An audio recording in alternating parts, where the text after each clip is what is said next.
waaja ndeysaan Xeeru Fass ak ki nga xamante ne moo di Bébé Diène bu Cakalar Bébé Diène bu Cakalar Xeeru Fass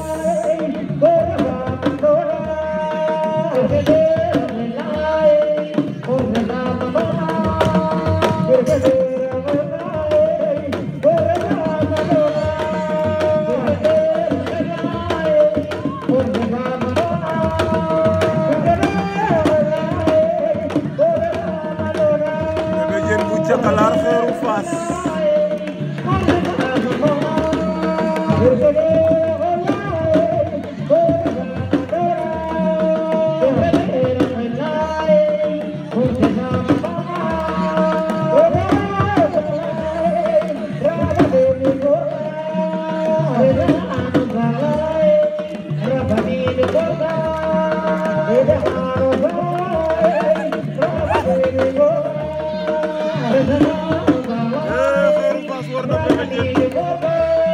Xeeru Fass war na Bébé Diène bu Cakalar